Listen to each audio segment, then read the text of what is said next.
আগামীকালের দৈনিক রাশিফল নিয়ে বিস্তারিত আলোচনা করব ১২টি রাশির ভালো এবং মন্দ নিয়ে।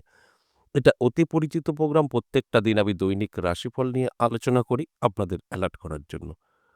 আগামীকাল ২৮শে জানুয়ারি বুধবার, দশমী তিথি, অশ্বিনী নক্ষত্র, ব্রহ্মযোগ ও জন্মরাশি বৃষ। এবার ১২টি রাশিকে নিয়ে বিস্তারিত আলোচনা করব। কোন কোন দিক থেকে ভালো, কোন কোন দিক থেকে খারাপ, সবটাই বোঝানোর চেষ্টা করব। আর প্রত্যেকটা দিন আমি অ্যালার্ট করার চেষ্টা করি, আপনার ভালো হবে, আপনার খারাপ হবে। সেইভাবে যদি আপনারা নিজেকে কন্ট্রোল করতে পারেন, আপনার জীবনে এই ভালো সময়টাকে অ্যাপ্লাই করতে পারেন, আমার প্রত্যেকটা কথা কিন্তু মিলিয়ে নিতে পারবেন। তাই আগামীকাল দুটো রাশিরই জাতক জাতিকাদের প্রাপ্তিযোগে ভাগ্য বদলাতে পারে। আর ৫ রাশির জাতক জাতিকাদের শুভ কোনো খবর আসতে পারে। আর ৫ রাশি অবশ্যই সাবধান থাকবেন। বিস্তারিত বোঝানোর চেষ্টা করব রাশি ধরে ধরে। সঙ্গে থাকলে সবটাই জানতে পারবেন, সবটাই বুঝতে পারবেন। আর ভিডিওর শেষ পর্যন্ত যদি থাকতে পারেন, জানতে পারবেন লাকি নাম্বার, শুভ সময় এবং অশুভ সময়, রাহুকাল। এই আলোচনা বেশ কিছু জাতক জাতিকাদের কাজে আসবে। কোনটা? এই লাকি নাম্বার, শুভ সময়, অশুভ সময়। তাই শেষ পর্যন্ত সঙ্গে থাকার অনুরোধ রইল। অবশ্যই আলোচনা করব। আলোচনা আপনাদের বোঝানোর চেষ্টা করব। তার আগে আমার সাথে কিভাবে যোগাযোগ করবেন সেই বিষয়টা একটু বলে নিই। নমস্কার, জয় মা কামাখ্যা, জয় মা তারা।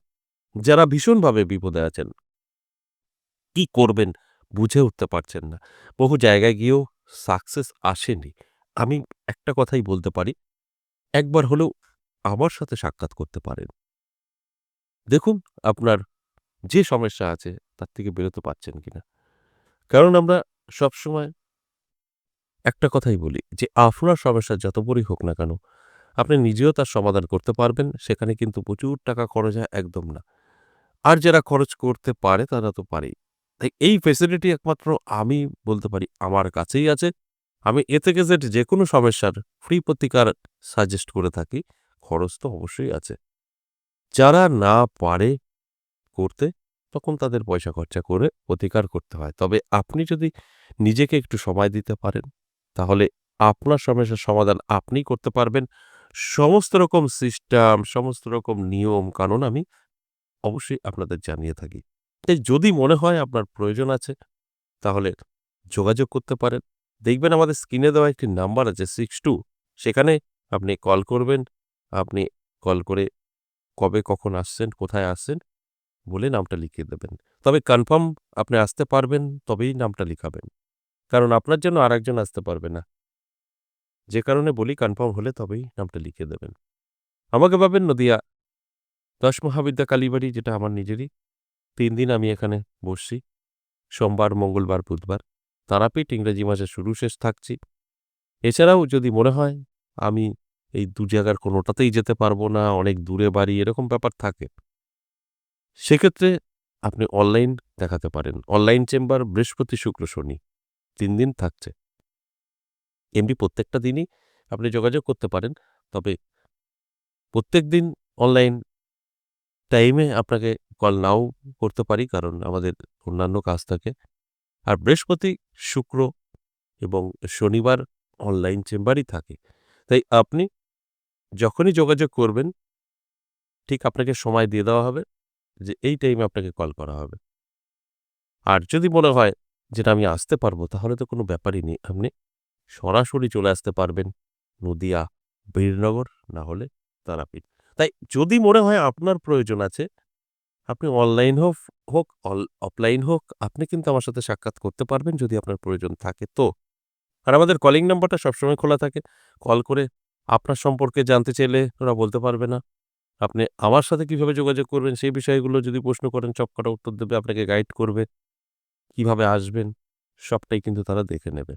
তাহলে আসুন আজকের আলোচনা, অতি পরিচিত দৈনিক রাশিফল। আমি প্রত্যেকটা দিন দৈনিক রাশিফল কয়েক বছর ধরে আপনাদের সঙ্গে আলোচনা করে আসছি, শুধু আপনাদের অ্যালার্ট করার জন্য যে আপনার আগামীকাল এই হতে চলেছে, সাবধান থাকুন। আপনার এই হতে চলেছে, আপনি অ্যালার্ট থাকুন, ঝাঁপিয়ে পড়ুন। এই আলোচনা থেকে এটাই আপনাদের লাভ। আপনারা আগে থেকে জানবেন, সেইভাবে চলবেন আর সাকসেস পাবেন। তাহলে আসুন এক এক করে বলি। প্রথমেই আমি মেষ রাশিকে বলি। মেষ রাশির জাতক জাতিকাদের কিন্তু আগামীকাল মান যশ খ্যাতি নষ্ট হতে পারে, আর্থিক দিক থেকে পিছিয়ে পড়তে পারে, অর্থাৎ একটু হিসাব করে চলতে হবে। খুব ভালো সময় আগামীকাল নয়। তাই ভালো সময় যখন নয় তখন অনেক হিসাব করে আমাদের কিন্তু চলতে হয়। এবার আপনার তো জানা নেই, আমি সেই জানানোর কাজটাই করি যে আপনার সময়টা খুব ভালো না, একটু অ্যালার্ট থাকুন, সতর্ক থাকুন, দেখবেন আপনি নিজেই কন্ট্রোল করতে পারবেন। বৃষরাশির জাতক জাতিকাদের শুভ। বৃষরাশির জাতক জাতিকারা যারা আছেন আমি বলবো অবশ্যই চোখ কান খোলা রাখুন। আপনার জীবনে আগামীকাল একটা সুযোগ আসতে পারে, যোগাযোগ তৈরি হতে পারে, কাজে লাগালে আপনি সাকসেস। এছাড়াও যদি আপনি কোনো কাজে আগামীকাল যেতে পারেন, সেখানে কিন্তু আপনি জয়ী হবেন। আগামীকাল আপনার জন্য সময়টা তো ভালো, যে কারণে যেকোনো কাজেই সাকসেস আসবে। মিথুন রাশির জাতক জাতিকাদের অবশ্যই বলব সাবধান থাকুন। স্বাস্থ্য আপনার সাথ নাও দিতে পারে। স্বাস্থ্যের যত্ন নিন, দেখবেন অনেকটাই ভালো থাকবেন। যদি আপনি আপনার মতো করে চলেন তাহলে কিন্তু কিছুটা সময় আপনার নষ্ট হবে, স্বাস্থ্য আপনার সাথ দেবে না। কর্কট রাশির দারুণ সময়। কর্কট রাশির জাতক জাতিকাদের কিন্তু আর্থিক উন্নতি হবে চোখে পড়ার মতো, কোনো শুভ খবর পেতে পারেন, সাংসারিক সুখ শান্তি কিন্তু বজায় থাকবে। এগুলো সবকটাই পজিটিভ। তাই আমি বলব অবশ্যই আপনারা আমার এই কথাটা শুনে একটু নিজেকে অ্যালার্ট রাখুন। প্রত্যেকটা কথা আমি যে বললাম আপনি মিলিয়ে নিতে পারবেন। সিংহ রাশি, সাবধান থাকুন। সিংহ রাশি হঠাৎ বদনাম হতে পারে, মান যশ খ্যাতি কমে যেতে পারে। অ্যালার্ট থাকলে এটাকে আটকাতে পারবেন, এটা সম্ভব। আর আমার কাজ আপনাদেরকে অ্যালার্ট করা। তাই সিংহ রাশির জাতক জাতিকাদের বলব নিজেকে অবশ্যই একটু সচেতন হয়ে গুটিয়ে রাখুন। তা না হলে মান সম্মান হানি হওয়ার যোগ কিন্তু তৈরি হয়েছে। কন্যা রাশির জাতক জাতিকাদের বলব সাবধান থাকুন। আপনার স্বাস্থ্য ভালো যাবে না, স্বাস্থ্যের যত্ন নিন। শরীর আপনার সাথ দেবে না, তাছাড়া অন্যান্য দিক থেকে ভালো থাকবে। কন্যা রাশির জাতক জাতিকাদের বলব অ্যালার্ট থাকুন, সচেতন থাকুন, নিজের শরীরের যত্ন নিন। তুলা রাশি শুভ। তুলা রাশির জাতক জাতিকাদের কিন্তু অবশ্যই কোনো শুভ খবর আসতে পারে, আটকে থাকা কাজ ক্লিয়ার হতে পারে, কিছু অর্থ হাতে এসে ধরা দিতে পারে, পাওনা টাকা আদায় হতে পারে, এগুলো কিন্তু আপনার হবে। বৃশ্চিক রাশির ক্ষেত্রেও কিন্তু বলব খুব ভালো সময় আপনার। আপনার বৃশ্চিক রাশি, আপনি কিন্তু কোথাও একটা যোগাযোগ করেছিলেন কর্মের, সেই সুযোগ সুবিধাটা আপনি পেতে পারেন, খবর আসতে পারে, বা আপনি আপনার কোনো প্রিয়, সে আপনার স্ত্রী হতে পারে, বান্ধবী হতে পারে, মা হতে পারে, ভাই হতে পারে, একটা অশান্তি ছিল তাদের মধ্যে আপনার সাথে, সেই অশান্তিও কিন্তু নিষ্পত্তি হতে পারে, অর্থাৎ মিল হতে পারে পুনরায়, এটা ভালো। ধনুরাশির জাতক জাতিকাদের ক্ষেত্রে বলব শুভ। আপনি আগামীকাল নতুন কোনো কর্মে লিপ্ত হতে পারেন, যেটা আপনার বহুদিনের শখ ছিল, বা আপনি কোনো কিছু করতে গেলে যে বাধাগুলো আসতো, আগামীকাল যা খুশি করুন সেই বাধাটা আসবে না, কারণ আপনার আগামীকাল সময়টা ভালো।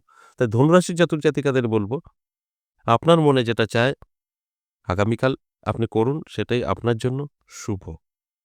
এবং মকর রাশির জাতক জাতিকাদের প্রাপ্তির যোগে ভাগ্য বদলাতে পারে, হঠাৎ করেই আর্থিক উন্নতি এবং নানা দিক থেকে আপনার জীবনে একটা আহ, অর্থের জোয়ার আসতে পারে, সেই দিকটা কিন্তু অত্যন্ত শুভ। তাই অ্যালার্ট থাকতে বলবো, চোখ কান খোলা রাখতে বলবো। কুম্ভ রাশির জাতক জাতিকাদের কিন্তু অবশ্যই বলবো সাবধান থাকুন। আপনার সময়টা কিন্তু খুব একটা ভালো নয়। আপনি নানা দিক থেকে ফেঁসে যেতে পারেন, আপনার শত্রু বৃদ্ধি পেতে পারে। এই দিকগুলো মাথায় রাখবেন, তাহলে দেখবেন অনেকটাই ভালো আপনি নিজেকে রাখতে পারবেন। আর তাছাড়া আমি যে কথাগুলো বলছি এগুলো কিন্তু আপনার সাথে ঘটবে। মীন রাশির জাতক জাতিকাদের প্রাপ্তিযোগ, হঠাৎ ভাগ্য উন্নতি, হঠাৎ অর্থের জোয়ার, এই ঘটনাগুলো আপনার সঙ্গে কিন্তু ঘটবে, কারণ আপনার সময়টাও অতি শুভ আগামীকাল কিন্তু থাকছে। এবার আসুন আগামীকালের রাহুকাল সময়, যেটা আমরা অশুভ সময় বলে থাকি। এই রাহুকাল সময় আগামীকাল বেলা ১১:৫০ থেকে দুপুর ১:১৩ সময়টা রাহুকাল। এই সময়টা কোনো শুভ কাজ করা যাবে না। এবার আসুন লাকি নাম্বার আগামীকালের জন্য। আগামীকালের লাকি নাম্বার 9, 7, 3, 8 এটা সকলের জন্যই প্রযোজ্য। যদি এই নাম্বারগুলো আপনি ফলো করতে পারেন তাহলে কিন্তু আপনার অবশ্যই যে কাজে লাগাবেন সাকসেস আসতে পারে। আজ এ পর্যন্তই, আবারও আসবো নেক্সট ভিডিও নিয়ে। ততক্ষণ ভালো থাকুন।